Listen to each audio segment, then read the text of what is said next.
I know I'm always grungy, but pardon the excessive grunginess this time. I just finished a full day of work and loads of these bikes are super dirty, so I'm super dirty. But I digress. Hello fellow bike people. It's June now, so we're getting really close to wrapping up the GLE Movement's Summer Bike Drive program.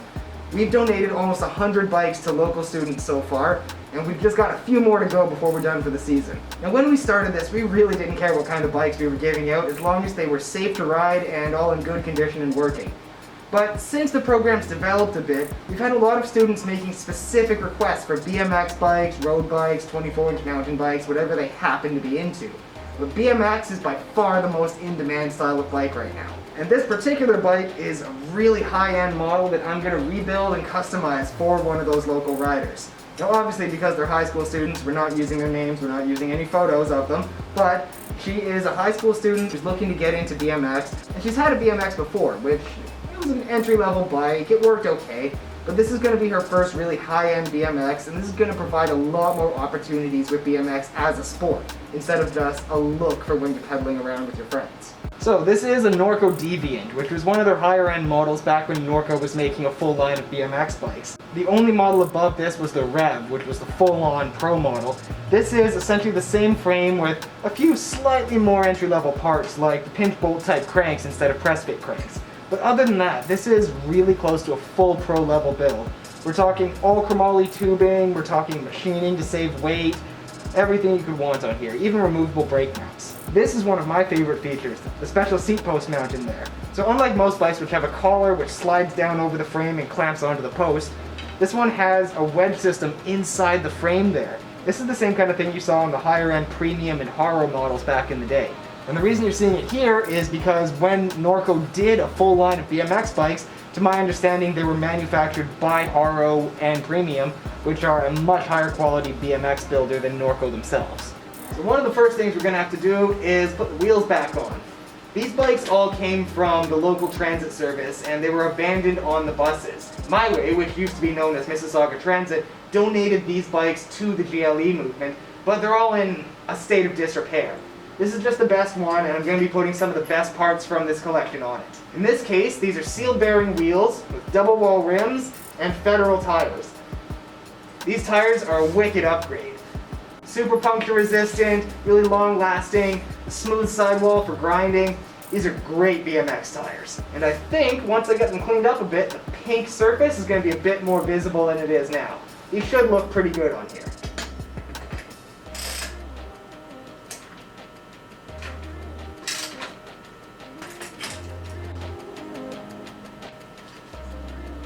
Oh yeah.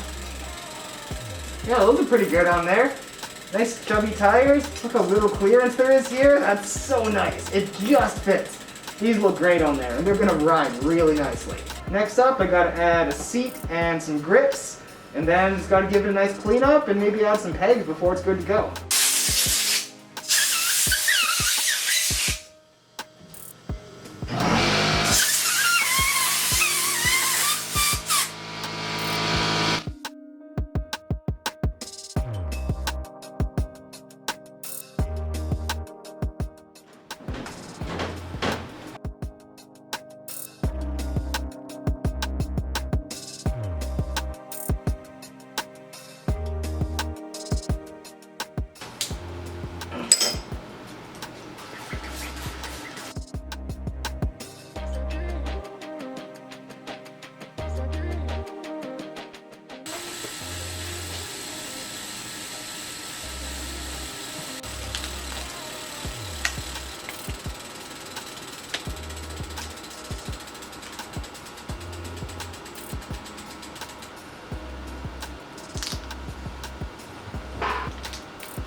Alright, it is complete.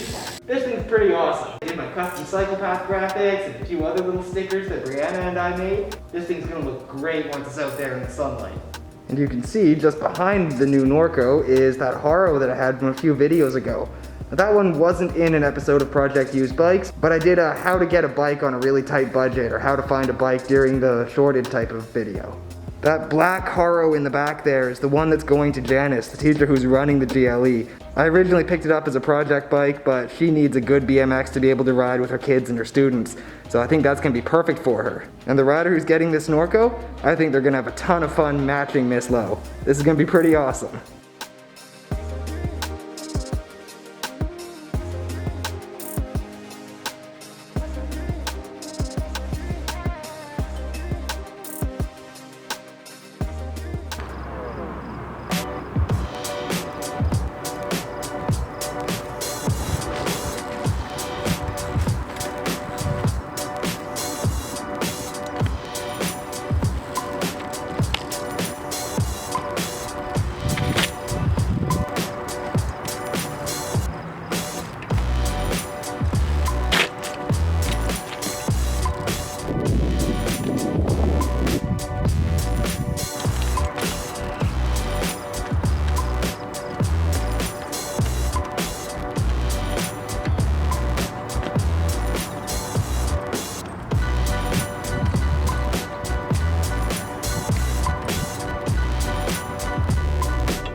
I am very happy with this bike. I'm getting mosquitoed out here, so I'm gonna have to make this quick.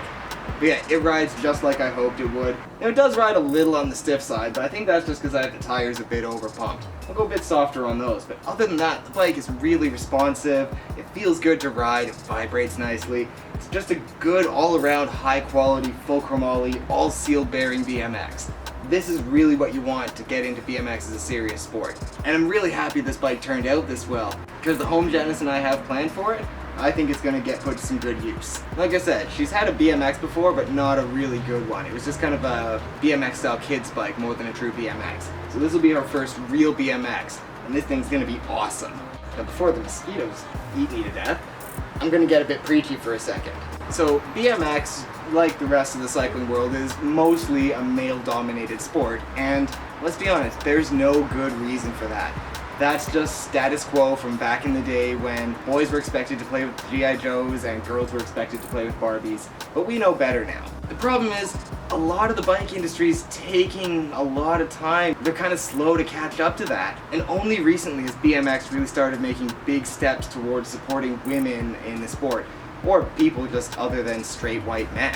A perfect example is Hannah Roberts. She's literally riding at an Olympic level. She's at the cutting edge of BMX, and her gender makes no difference to her ability to ride. And I think that should apply to basically everyone. So the way I see it, there's no reason that anyone who's not a straight white man should have a barrier to getting into BMX. This sport should be for everyone, and I'm really glad we can support that with this bike. When I first got into BMX, the BMX community made me feel really welcomed, made me feel like one of the cool kids, and I want that feeling to be available to everybody. It's just such an awesome part of bikes in general.